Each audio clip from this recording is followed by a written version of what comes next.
Please take your seats.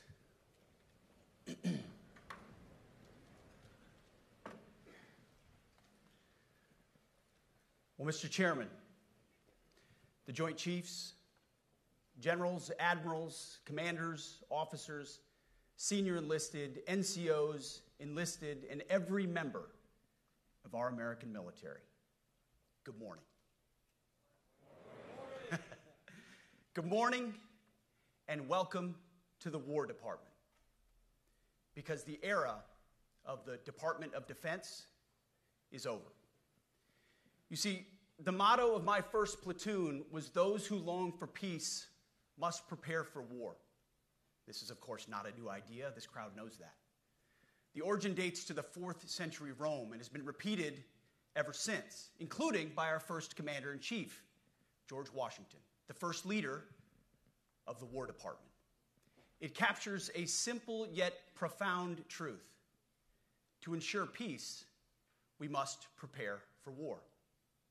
From this moment forward, the only mission of the newly restored Department of War is this: warfighting, preparing for war and preparing to win, unrelenting and uncompromising in that pursuit. Not because we want war, no one here wants war, but it's because we love peace. We love peace for our fellow citizens. They deserve peace, and they rightfully expect us to deliver it. Our number one job, of course, is to be strong so that we can prevent war in the first place. The president talks about it all the time. It's called peace through strength. And as history teaches us, the only people who actually deserve peace are those who are willing to wage war to defend it. That's why pacifism is so naive and dangerous. It ignores human nature and it ignores human history. Either you protect your people and your sovereignty, or you will be subservient to something or someone. It's a truth as old as time. And since waging war is so costly in blood and treasure, we owe our republic a military that will win any war we choose, or any war that is thrust upon us. Should our enemies choose foolishly to challenge us, they will be crushed by the violence, precision, and ferocity of the War Department. In other words, to our enemies, F-A-F-O. If necessary, our troops can translate that for you. Another way to put it is peace through strength, brought to you by the warrior ethos. And we are restoring both. As President Trump has said, and he's right, we have the strongest, most powerful, most lethal, and most prepared military on the planet. That is true, full stop. Nobody can touch us. It's not even close. This is true largely because of the historic investments that he made in his first term, and we will continue in this term. But it's also true because of the leaders in this room and the incredible troops that you all lead. But the world, and as the chairman mentioned, our enemies get a vote. You feel it, I feel it. This is a moment of urgency, mounting urgency. Enemies gather, threats grow. There is no time for games. We must be prepared. If we're going to prevent and avoid war, we must prepare now. We are the strength part of peace through strength.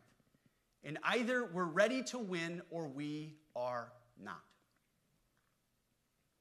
You see, this urgent moment, of course, requires more troops, more munitions, more drones, more Patriots, more submarines, more B-21 bombers. It requires more innovation, more AI in everything and ahead of the curve. More cyber effects, more counter-UAS, more space, more speed. America is the strongest, but we need to get stronger and quickly. The time is now, and the cause is urgent. The moment requires restoring and refocusing our defense industrial base, our shipbuilding industry, and onshoring all critical components. It requires, as President Trump has done, getting our allies and partners to step up and share the burden. America cannot do everything. The free world requires allies with real hard power, real military leadership, and real military capabilities. The War Department is tackling and prioritizing all of these things. And I'll be giving a speech next month that will showcase the speed, innovation, and generational acquisition reforms we are undertaking urgently. Likewise, the nature of the threats we face in our hemisphere and in deterring China is another speech for another day, coming soon. This speech today, as I drink my coffee, this speech today is about people, and it's about culture. The topic today is about the nature of ourselves. Because no plan, no program, no reform, no formation will ultimately succeed unless we have the right people and the right culture at the War Department. If I've learned one core lesson in my 8 months in this job, it's that personnel is policy. Personnel is policy. The best way to take care of troops is to give them good leaders committed to the warfighting culture of the department. Not perfect leaders, good leaders. Competent, qualified, professional, agile, aggressive, innovative, risk-taking, apolitical, faithful to their oath and to the Constitution. Eugene Sledge, in his World War II memoir, wrote, quote, "War is brutish, inglorious, and a terrible waste. Combat leaves an indelible mark on those who are forced to endure it. The only redeeming factors are my comrades' incredible bravery and their devotion to each other." In combat, there are thousands of variables, as I learned in Iraq and Afghanistan, and as so many of you did in so many more places. Leaders can only control about 3 of them. You control how well you're trained, mostly how well you're equipped, and the last variable is how well you lead. After that, you're on your own. Our warfighters are entitled to be led by the best and most capable leaders. That is who we need you all to be. Even then, in combat, even if you do everything right, you may still lose people because the enemy always gets a vote. We have a sacred duty to ensure that our warriors are led by the most capable and qualified combat leaders. This is one thing you and I can control, and we owe it to the force to deliver it. For too long, we have simply not done that. The military has been forced by foolish and reckless politicians to focus on the wrong things. In many ways, this speech is about fixing decades of decay. Some of it obvious, some of it hidden.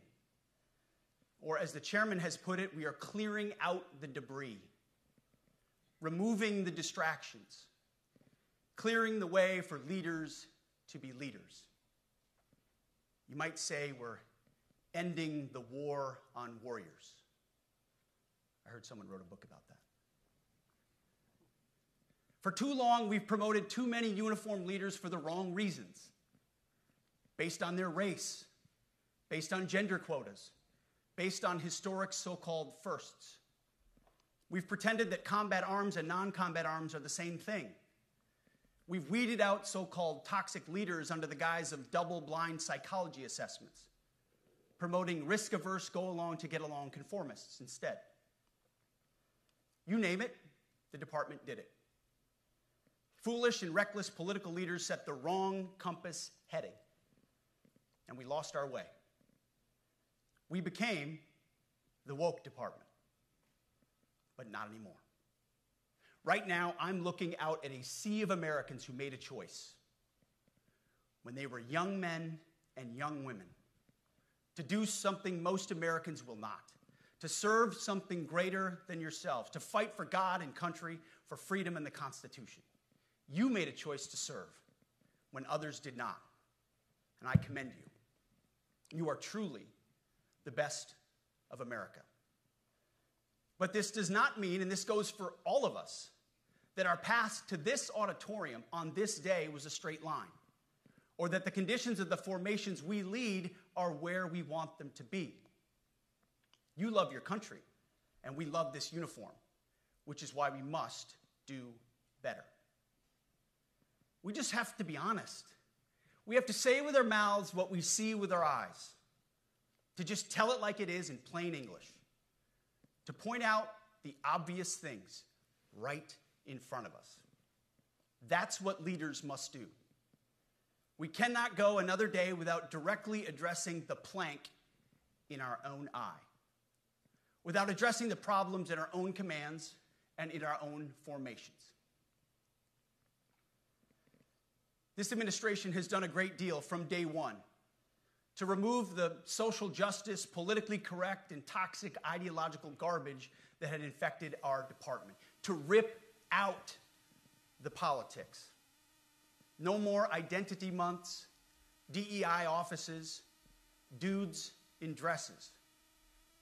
No more climate change worship. No more division, distraction, or gender delusions. No more debris. As I've said before, and will say again, we are done with that shit. I've made it my mission to uproot the obvious distractions that made us less capable and less lethal. That said, the War Department requires the next step. Underneath the woke garbage is a deeper problem, and a more important problem that we are fixing and fixing fast. Common sense is back at the White House, so making the necessary changes is actually pretty straightforward. President Trump expects it. And the litmus test for these changes is pretty simple. Would I want my eldest son, who is 15 years old, eventually joining the types of formations that we are currently wielding?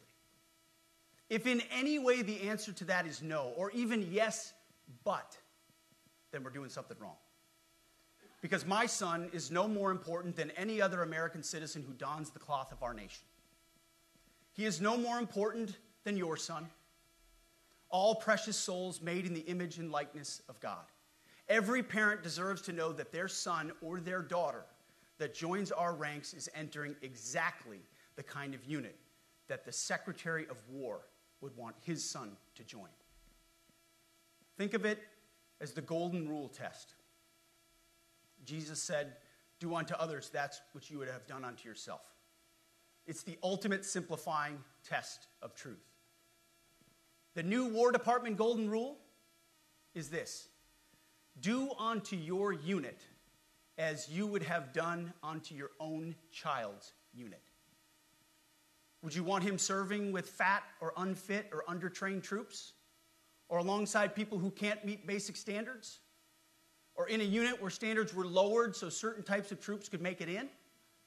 In a unit where leaders were promoted for reasons other than merit, performance, and warfighting? The answer is not just no, it's hell no. This means at the War Department, first and foremost, we must restore a ruthless, dispassionate, and common sense application of standards. I don't want my son serving alongside troops who are out of shape, or in combat unit with females who can't meet the same combat arms physical standards as men, or troops who are not fully proficient on their assigned weapons, platform, or task, or under a leader who was the first but not the best. Standards must be uniform, gender neutral, and high. If not, they're not standards. They're just suggestions. Suggestions that get our sons and daughters killed. When it comes to combat arms units, and there are many different stripes across our joint force, the era of politically correct, overly sensitive, don't hurt anyone's feelings leadership ends right now. At every level, either you can meet the standard, either you can do the job, either you are disciplined, fit, and trained, or you are out.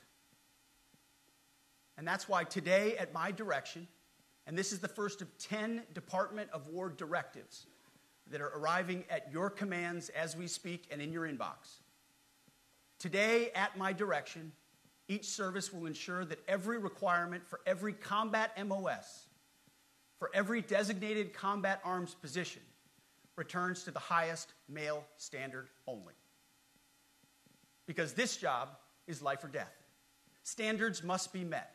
And not just met, at every level we should seek to exceed the standard, to push the envelope, to compete. It's common sense and core to who we are and what we do. It should be in our DNA.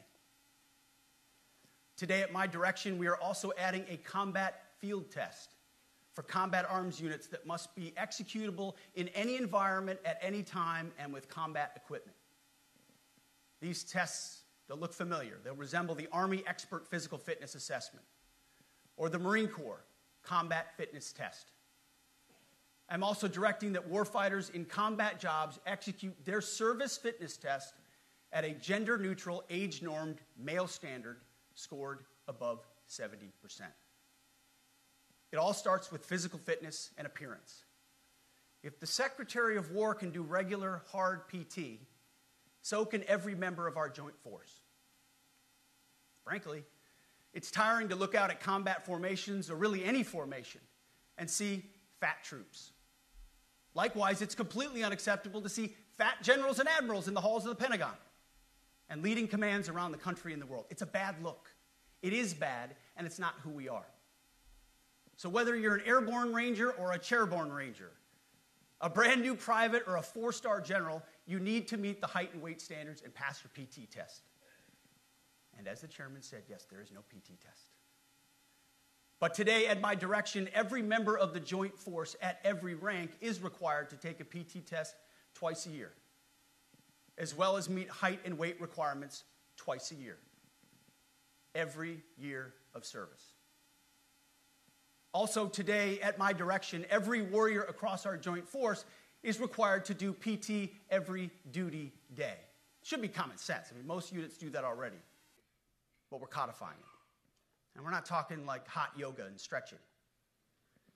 Real hard PT, either as a unit or as an individual. At every level, from the Joint Chiefs to everyone in this room to the youngest private, leaders set the standard. And so many of you do this already. Active, Guard, and Reserve. This also means grooming standards. No more beards, long hair, superficial individual expression. We're going to cut our hair, shave our beards, and adhere to standards. Because it's like the broken windows theory of policing. It's like when you let the small stuff go, the big stuff eventually goes. So you have to address the small stuff. This is on duty, in the field, and in the rear. If you want a beard, you can join Special Forces. If not, then shave. We don't have a military full of Nordic pagans. But unfortunately, we have had leaders who either refused to call BS and enforce standards, or leaders who felt like they were not allowed to enforce standards. Both are unacceptable. And that's why today at my direction, the era of unprofessional appearance is over. No more beardos. The era of rampant and ridiculous shaving profiles is done. Simply put, if you do not meet the male-level physical standards for combat positions, cannot pass a PT test, or don't want to shave and look professional, it's time for a new position or a new profession. I sincerely appreciate the proactive efforts the secretaries have already taken in some of those areas, service secretaries. And these directives are intended to simply accelerate those efforts. On the topic of standards, allow me a few words to talk about toxic leaders. Upholding and demanding high standards is not toxic. Enforcing high standards, not toxic leadership. Leading warfighters toward the goals of high, gender-neutral, and uncompromising standards in order to forge a cohesive, formidable, and lethal Department of War is not toxic. It is our duty, consistent with our constitutional oath. Real toxic leadership is endangering subordinates with low standards. Real toxic leadership is promoting people based on immutable characteristics or quotas instead of based on merit. Real toxic leadership is promoting destructive ideologies that are an anathema to the Constitution and the laws of nature and nature's God, as Thomas Jefferson wrote in the Declaration of Independence. The definition of toxic has been turned upside down, and we're correcting that. That's why today at my direction, we're undertaking a full review of the department's definitions of so-called toxic leadership, bullying, and hazing, to empower leaders to enforce standards without fear of retribution or second guessing. Of course, you can't do like nasty bullying and hazing. We're talking about words like bullying and hazing and toxic. They've been weaponized and bastardized inside our formations, undercutting commanders and NCOs. No more. Setting, achieving, and maintaining high standards is what you all do. And if that makes me toxic, then so be it. Second, today at our direction, we're ensuring that every service, every unit, every schoolhouse, and every form of professional military education conduct an immediate review of their standards. Now, we've done this in many places already, but today it goes across the entire Department of War. Any place where tried and true physical standards were altered, especially since 2015 when combat arms standards were changed to ensure females could qualify, must be returned to their original standard. Other standards have been manipulated to hit racial quotas as well, which is just as unacceptable. This too must end. Merit only. The president talks about it all the time, merit-based. Here are two basic frameworks I urge you to pursue in this process. Standards I call, my staff's heard all about them, the 1990 test and the E6 test. The 1990s test is simple. What were the military standards in 1990? And if they have changed, tell me why. Was it a necessary change based on the evolving landscape of combat? Or was the change due to a softening, weakening, or gender-based pursuit of other priorities? 1990s seems to be as good a place to start as any. And the E6 test. Ask yourself, does what you're doing make the leadership, accountability, and lethality efforts of an E6, or frankly an O3, does it make it easier or more complicated? Does the change empower staff sergeants, petty officers, and tech sergeants to get back to basics? The answer should be a resounding yes. The E6 test, or O3 test, clarifies a lot, and it clarifies quickly. Because war does not care if you're a man or a woman. Neither does the enemy. Nor does the weight of your rucksack, the size of an artillery round, or the body weight of a casualty on the battlefield who must be carried. This, and I want to be very clear about this, this is not about preventing women from serving. We very much value the impact of female troops. Our female officers and NCOs are the absolute best in the world. But when it comes to any job that requires physical power to perform in combat, those physical standards must be high and gender neutral. If women can make it, excellent. If not, it is what it is. If that means no women qualify for some combat jobs, so be it. That is not the intent, but it could be the result, so be it. It will also mean that weak men won't qualify because we're not playing games. This is combat. This is life or death. As we all know, this is you versus an enemy hell-bent on killing you. To be an effective, lethal fighting force, you must trust that the warrior alongside you in battle is capable, truly physically capable of doing what is necessary under fire. You know this is the only standard you would want for your kids and for your grandkids. Apply the War Department Golden Rule, the 1990 test, and the E6 test, and it's really hard to go wrong. Third, we are attacking and ending the walking on eggshells and zero-defect command culture. A risk-averse culture means officers execute not to lose instead of to win. A risk-averse culture means NCOs are not empowered to enforce standards. Commanders and NCOs don't take necessary risks or make tough adjustments for fear of rocking the boat or making mistakes. A blemish-free record is what peacetime leaders covet the most, which is the worst of all incentives. We, as senior leaders, need to end the poisonous culture of risk aversion and empower our NCOs at all levels to enforce standards. Truth be told, For the most part, we don't need new standards. We just need to reestablish a culture where enforcing standards is possible. And that's why today at my direction, I'm issuing new policies that will overhaul the IG, EO, and MEO processes. I call it the No More Walking on Eggshells policy. We are liberating commanders and NCOs. We are liberating you. We are overhauling an inspector general process, the IG, that has been weaponized, putting complainers, ideologues, and poor performers in the driver's seat. We're doing the same with the equal opportunity and military equal opportunity policies, the EO and MEO at our department.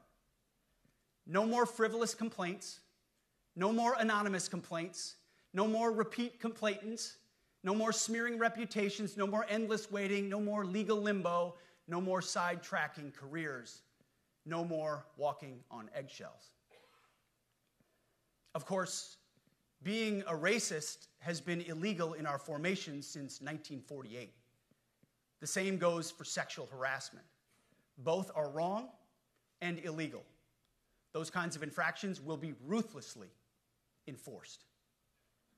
But telling someone to shave or get a haircut or to get in shape or to fix their uniform or to show up on time or to work hard, that's exactly the kind of discrimination we want. We are not civilians. You are not civilians. You are set apart for a distinct purpose. So we, as a department, need to stop acting and thinking like civilians and get back to basics and put the power back in the hands of commanders and NCOs.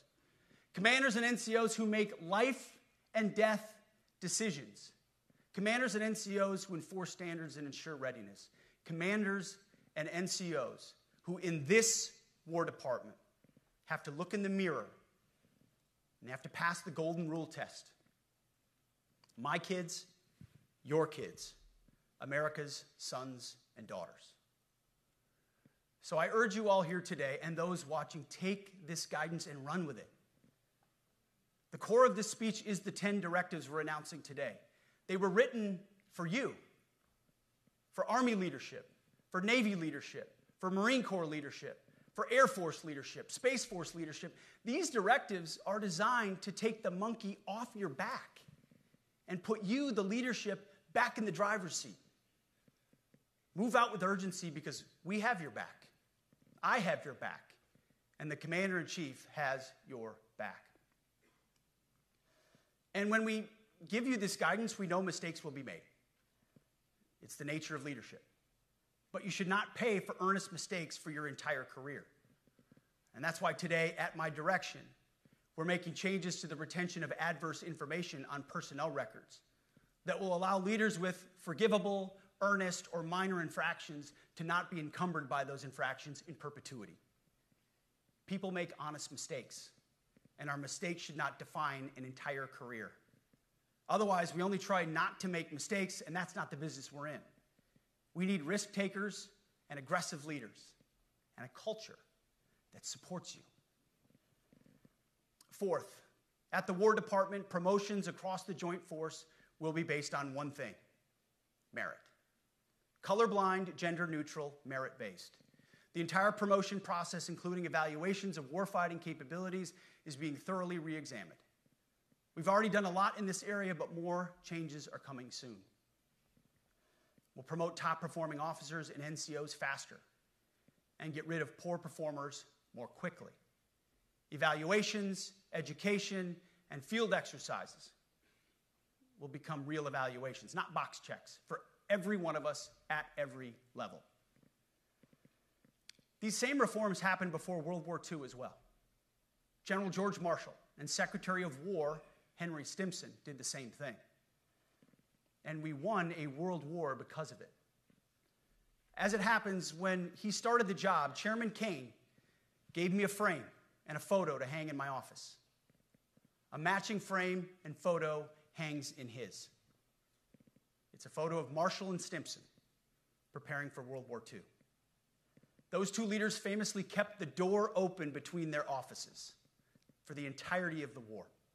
They worked together, civilian and uniform, every single day. Chairman Kane and I do the same. There is no daylight between us. Our doors are always open. Our job together is to ensure our military is led by the very best, ready to answer the nation's call. Fifth, as you have seen, and the media has obsessed over, I have fired a number of senior officers since taking over. The previous chairman, other members of the Joint Chiefs, combatant commanders, and other commanders. The rationale for me has been straightforward. It's nearly impossible to change a culture with the same people who helped create or even benefited from that culture, even if that culture was created by a previous president and previous secretary. My approach has been simple. When in doubt, assess the situation, follow your gut, and if it's the best for the military, make a change. We all serve at the pleasure of the president every single day. But in many ways, it's not their fault. It's not your fault. As foolish and reckless as the woke department was, those officers were following elected political leadership. An entire generation of generals and admirals were told that they must parrot the insane fallacy that, quote, our diversity is our strength. Of course, we know our unity is our strength. They had to put out dizzying DEI and LGBTQI+ statements. They were told females and males are the same thing, or that males who think they're females is totally normal. They were told that we need a green fleet and electric tanks. They were told to kick out Americans who refused an emergency vaccine. They followed civilian policies set by foolish and reckless political leaders. Our job, my job, has been to determine which leaders simply did what they must to answer the prerogatives of civilian leadership, and which leaders are truly invested in the woke department, and therefore incapable of embracing the War Department and executing new lawful orders. That's it. It's that simple.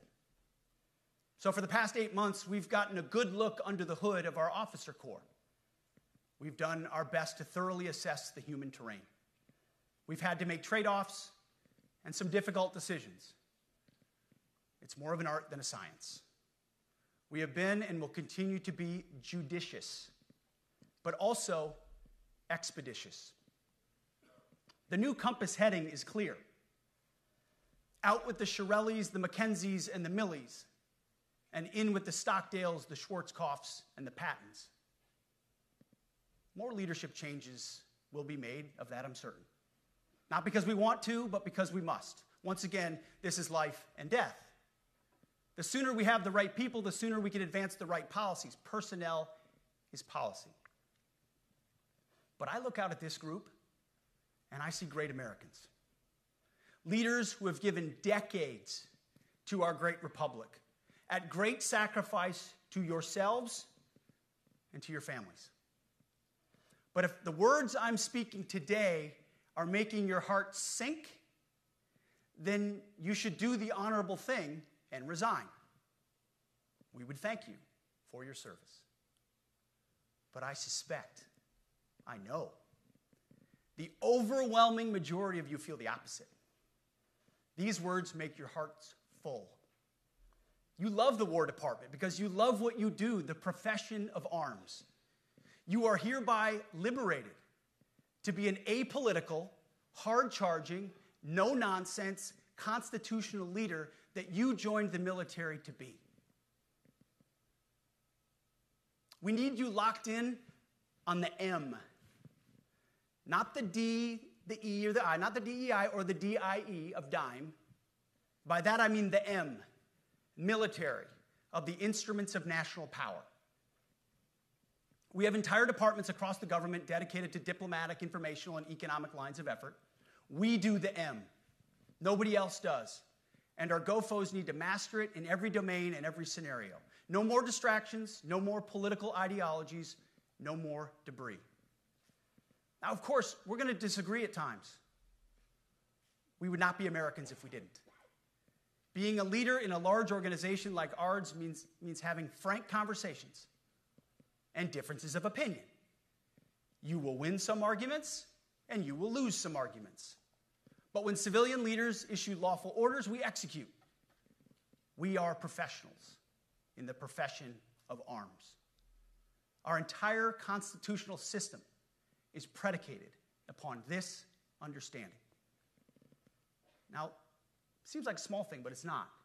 This includes as well the behavior of our troops online. To that end, I want to thank and recognize the services for their new proactive social media policies. Use them. Anonymous, online, or keyboard complaining is not worthy of a warrior. It's cowardice masquerading as conscience. Anonymous, unit-level social media pages that trash commanders, demoralize troops, and undermine unit cohesion must not be tolerated. Again, O3s, E6s. Sixth, we must train and we must maintain. Any moment that we are not training on our mission or maintaining our equipment is a moment we are less prepared for preventing or winning the next war. That is why today, at my direction, we are drastically reducing the ridiculous amount of mandatory training that individuals and units must execute. We've already ended the most egregious. Now we're giving you back real time. Less PowerPoint briefings and fewer online courses, more time in the motor pool, and more time on the range. Our job is to make sure you have the money, equipment, weapons, and parts to train and maintain, and then you take it from there. You all know this because it's common sense. The tougher and the higher the standards in our units, the higher the retention rates in those units. Warriors want to be challenged. Troops want to be tested. When you don't train and you don't maintain, you demoralize. And that's when our best people decide to take their talents to the civilian world. The leaders who created the woke department have already driven out too many hard chargers. We reverse that trend right now. There is no world in which high-intensity war exists without pain, agony, and human tragedy. We are in a dangerous line of work. You are in a dangerous line of work. We may lose good people. But let no warrior cry out from the grave, "If only I had been properly trained." We will not lose warfighters because we failed to train or equip them or resource them. Shame on us if we do. Train like your warriors' lives depend on it, because they do. To that point, basic training is being restored to what it should be: scary, tough, and disciplined. We're empowering drill sergeants to instill healthy fear in new recruits, ensuring that future warfighters are forged. Yes, they can shark attack, they can toss bunks, they can swear, and yes, they can put their hands on recruits. This does not mean they can be reckless or violate the law, but they can use tried and true methods to motivate new recruits, to make them the warriors they need to be. Back to basics at basic as well. Of course, and you know this, basic training is not where mission readiness should end. The nature of the evolving threat environment demands that everyone, in every job, must be ready to join the fight if needed. A core credo of the Marine Corps is every Marine a rifleman. It means that everyone, regardless of MOS, is proficient enough to engage an enemy threat at sea, in the air, or in a so-called rear area. We need to ensure that every member of our uniformed military maintains baseline proficiency in basic combat skills, especially because the next war, like the last, will likely not have a rear area. Finally, as President Trump rightly pointed out when he changed the department name, the United States has not won a major theater war since the name was changed to the Department of Defense in 1947. One conflict stands out in stark contrast: the Gulf War. Why? Well, there's a number of reasons, but it was a limited mission with overwhelming force and a clear end state. But why did we execute and win the Gulf War the way we did in 1991? There's two overwhelming reasons. One was President Ronald Reagan's military buildup gave an overwhelming advantage. And two, military and Pentagon leadership had previous formative battlefield experiences. The men who led this department during the Gulf War were mostly combat veterans of the Vietnam War. They said never again to mission creep or nebulous end states. The same holds true today. Our civilian and military leadership is chock full of veterans from Iraq and Afghanistan who say never again to nation building and nebulous end states. This clear-eyed view, all the way in the White House, combined with President Trump's military buildup, postures us for future victories if, and we will, and when we embrace the War Department. And we must. We are preparing every day. We have to be prepared for war, not for defense. We're training warriors, not defenders. We fight wars to win, not to defend. Defense is something you do all the time. It's inherently reactionary and can lead to overuse, overreach, and mission creep. War is something you do sparingly, on our own terms, and with clear aims. We fight to win. We unleash overwhelming and punishing violence on the enemy. We also don't fight with stupid rules of engagement. We untie the hands of our warfighters to intimidate, demoralize, hunt, and kill the enemies of our country. No more politically correct and overbearing rules of engagement. Just common sense, maximum lethality, and authority for warfighters. That's all I ever wanted as a platoon leader. And it's all my E6 squad leaders ever wanted, back to that E6 rule. We let our leaders fight their formations, and then we have their back. It's very simple, yet incredibly powerful. A few months ago, I was at the White House when President Trump announced his Liberation Day for America's trade policy. It was a landmark day. Well, today is another Liberation Day. The liberation of America's warriors, in name, in deed, and in authorities. You kill people and break things for a living. You are not politically correct and don't necessarily belong always in polite society. We are not an army of one. We are a joint force of millions of selfless Americans. We are warriors.